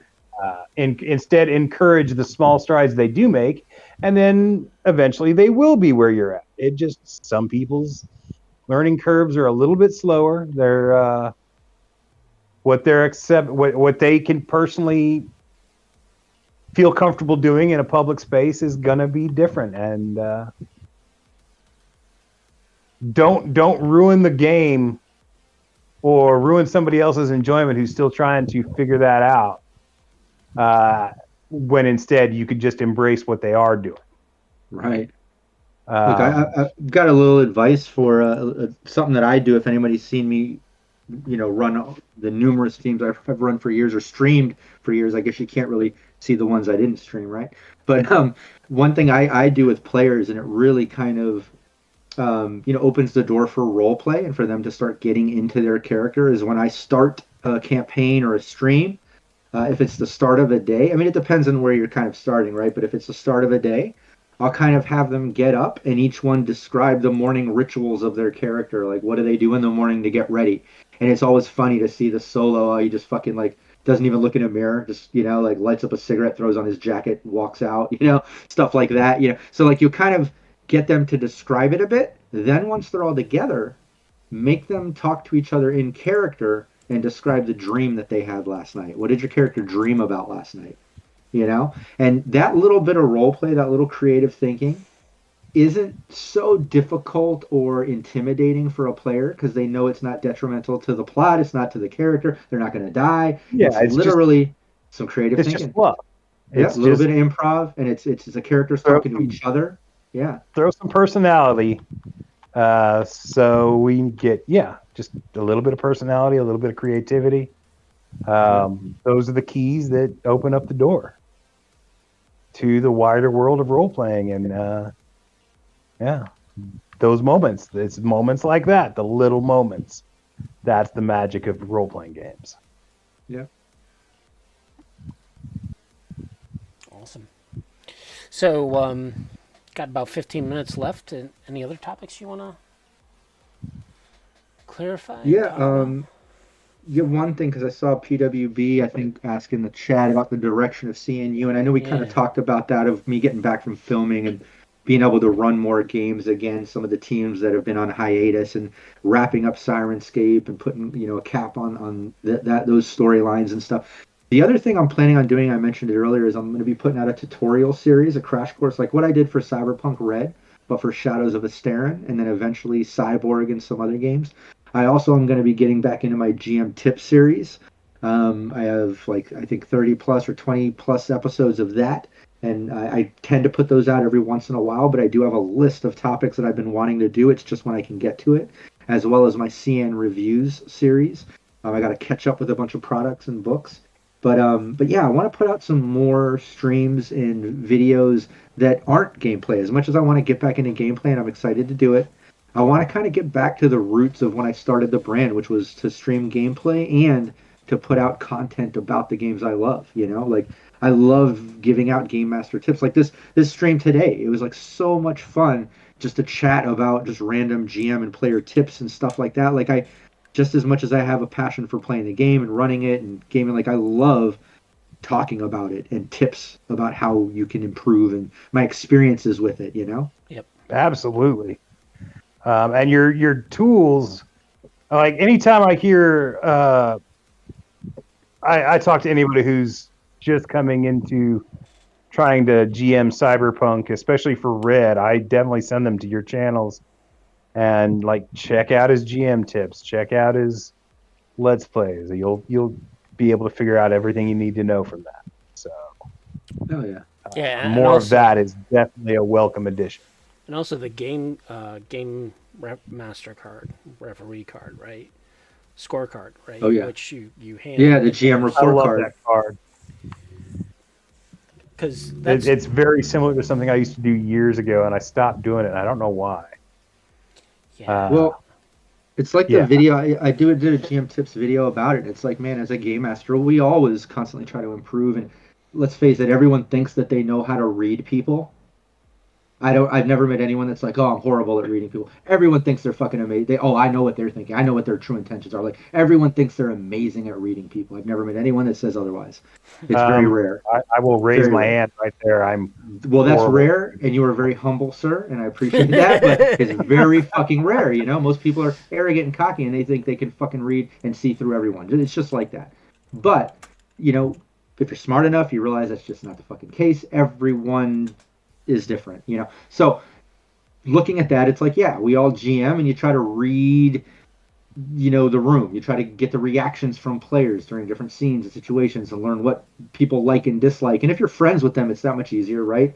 Than versus just playing with people online or someone that you just met or at a con or something. But, with ongoing, even with that, like, you're not going to pick up on everything. You're not going to pick up on every fucking facial expression, all the body language, the intricacies that make up personalities. You're just not going to read it 100%, especially while you're trying to maintain a plot, NPCs, the rules, everything else you're doing as a GM, right? So that's kind of what the GM report card came about, was like, look, it's just a factor. How else can I improve as a GM? It's a factor of that. And I see it with players because you do improvement points. Every fucking game has experience points and improvement points. And look at Red. They've even expanded beyond the in-character points. You get rewarded for role-playing, for, just doing other aspects of the game, being a good player. So, it's kind of like that. There's never been something in place to help the GM in any of those aspects. And I was like, fuck, man, GM report card. There's an idea. And it just kind of popped in my head and I went for it. Every GM I've ever met is dying for feedback. Like, they crave that shit like kittens crave milk. Like, we need it, and we don't get it, or at least not to the extent our egos crave. Absolutely, man. We're all artists, Like, we literally are all artists. Yeah, and like you said, here, and we're sensitive. We're all our own worst critics, constantly telling ourselves that we suck. So if you come along and tell your GM he's doing a good job, trust me, that goes way further than you can possibly imagine. Oh yeah, and that's part of the GM report card. If you look, I don't have in there like I even say that in the video where I explain. I know I don't describe this aspect of it in the downloadable content, right? But if you watch the GM tips video I made over a year ago, or whenever I put this out, I explain how in the GM report card you'll see there's no like dislike or no. It's either like, oh, it's good, or I want more of it. Because I don't want to focus on any negatives, because we're already our worst critic. We're all artists. I'm fucking way too sensitive for that shit. I wear my heart on my sleeve. I'll admit it. Like I want positive reinforcement so I can keep moving forward and doing this, so I don't fucking stop myself over me being my worst critic thinking I suck, I want reinforcement, and I want some direction. So I want, like, point me in the positive directions that you enjoy out of my GMing so I can give you more of that. I don't want to hear the bad stuff. Like, don't, because I'll focus on that way too much, and then I'll bring myself down, and I won't fucking stream, I won't game, I'll fucking shut this down right now. You know what I mean? Like, I'll fucking spiral. I will go into a depression spiral. Into the closet, into a ball in the corner. I will turn the stream around, and I will take us back home. And but like, absolutely, that's part of it. It's like I made it more positive. I want direction. Right. Yeah, it's good stuff. I really like it. I mean, you implemented it well, and the concept is solid. Yeah. Tip your GMs, folks. Not with money. Although money and snacks are always welcome. But praise, even if it's just good job, buddy. Like, I'll take it. I'll take anything I can get. Yep. Yes. And like you said, don't deny the snacks either. I will take some fudge covered Oreos anytime. Oh, Jesus Christ. Any time of the day. God, I miss gaming in person. Yeah, definitely. All right. Well, I guess we can wrap it up from here. Rob, it's been a pleasure. I'm surprised we didn't get you on sooner. We should have gotten you on sooner. Definitely. We will get you on again. You are always welcome on the show. Yeah, next time. Yeah. I mean, you're the host. You can always intrude anyway. So yeah, very true. You've got the keys to the place. Yeah. I'll just hop on stream when you're unexpected. You're just streaming live, and I just hop in like, I'm here. We're talking. What's up? Yeah. Exactly. And that's hey, true. thanks, Craghorst. See, in chat just gave away a bunch of subs. Oh, nice. That's awesome. Thanks, Craghorst. Yeah, thank you. Yeah. Yeah, I mean, with anyone, the Forlorn dope, all our past guests are more than welcome to come in and sit in and chat with us. We just, only thing we require is, hey, let us lead the conversation, and then you can always butt in and say hi. Of course. Yeah, a little bit of advance notice is sometimes helpful. Yeah. Not always necessary, but yeah. Yeah, definitely. Hey, and props to you guys expanding that too, because I love the show, and it wouldn't be part of what we're doing, and I wouldn't be friends with you guys on that level if I didn't like the shows. I would just be a fan of your sites and call it a day. But I do enjoy it, and I think you guys talking about the topics you do when it comes to gaming, especially cyberpunk oriented shit, like your stuff, you're passionate about it, it comes across, and it's a great show, and I think it deserves more attention than it gets. I think all of these shows, all these creators that we have, are just fucking deserve so much more, and I hope to take it to that level one day, like get more exposure for all of us. But props to you guys, even within that, doing the job you're doing, expanding the show into having guests and doing stuff like that. I love it. Like, you guys are bringing on these writers and artists and people from the 2020 days, and like kind of the founding fathers of cyberpunk and shit, right? So like, not just bringing in the industry people, but these obscure like talents that you forget about, and then to bring that back. Like, I love what you guys are doing. It's fucking awesome. Well, appreciate it. Thank you. I mean, at the end of the day, we're just two old farts who really love the game. And now we've got a platform that lets us ask these old creators the questions that we've been waiting 20 years to ask. Yes, and it's been That's awesome. Quite an experience. So to while get we're these glad it guys on. entertains people, at our heart, we're just being very, very selfish about it. Like, we want to know these things. Yeah. See, that's We what's wanna awesome hang out about it. Yeah. No, but see, that's what's awesome about it, man. It's like you guys are a fan and you're passionate about it. That was when I first started this brand is Cyberpunk Uncensored. I feel like that was part of the quick success of this brand and getting to meet you guys and other people and industry people and just getting people into what I was doing was like, I'm fucking like that, man. Like, I love this game. I love Cyberpunk. I love the genre. I'm passionate about it, and it shows. Like, I don't fake shit. You know what I mean? Like, I don't have time to be faking anything. No, we are. And I feel that with you guys too, and I think that's what shows, man. It's awesome. We just want to say how very, very grateful we are for the opportunity you've given us to share these stories and talk to these people with hosting us on Cybernation Uncensored. And I mean, we owe you us getting together in the first place. Like we said at the start of the show, you originally interviewed the two of us together, and that's what led to this show happening. So yeah, thank you so very much, Rob. Yeah. Oh, of course, man. Yeah, thank you guys. All right. Enough of the ego stroking. I could use a little more. Fuck it. We got time. Let's. Well, I got to wake up in 7 hours ago to do a 1 hour drive. So. Oh yeah, we're back to filming tomorrow. I got to get up at like fucking 4 a.m. to drive 2 hours into downtown and get back to filming. So yeah, I feel you, man. Yeah, it's tough, man. But anyways, work to do. Again, appreciate you here. For all of you guys, definitely check out Cybernation Uncensored. We thank you for keeping us going on your site and on your streams. So definitely appreciate that. So I'm going to wrap up. I am Cybersmily. You can check me out on my site, cybersmily.net. I have a bunch of utilities for Cyberpunk 2020 and Cyberpunk Red. I'm still trying to get back into creating a few more, but it's just real life has kind of taken over my life. But I'm also on several Discords. You can definitely check us out on Cybernation Uncensored's Discord. We have our own channel there. I have also a Discord to support my own site. Also, I'm on a bunch of other Cyberpunk Discords, from the various West Marches to Al Tarsorian's site, as well even Monster Fight Club, and a lot of the Cyberpunk 2077 sites as well. Also, I hang out around Reddit, do a little bit of lurking there, so you can definitely check me out there. I am Wisdom000. My name is Derek Bernier. I run Datafortress2020.com, the largest, most comprehensive Cyberpunk 2020 site on the planet. You can get a hold of me there. You can get a hold of me on Facebook.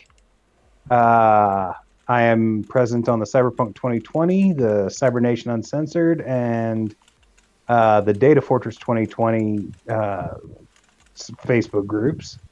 I'm on most of the same Discord channels as Smiley, although I don't participate there as much. It's more of a lurking situation. I also lurk around the various Cyberpunk groups, or whatever they're called, on Reddit, so you can find me there. By all means, please get a hold of us if you have any comments, complaints, suggestions, criticisms. We love hearing from you.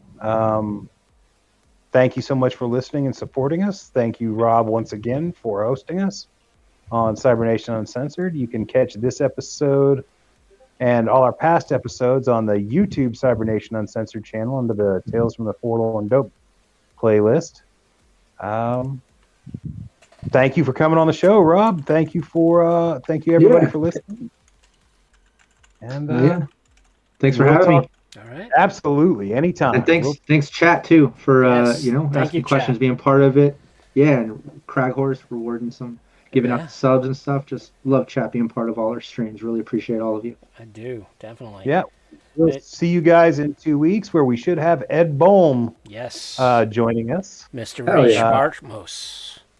Yeah, creator of Ray Bartmos, author of Ray Bartmos' Guide to the Net and Brainware Blowout, as well as contributor to just countless other R. Talsorian books. As well as the author of Forlorn Hope, I believe. Yeah, Tales from the Forlorn Hope, which is where we got our name from. Yeah, definitely. Dude's legend. Definitely. All right, everyone. We're out of here. See you in Take 2 care. weeks. Later.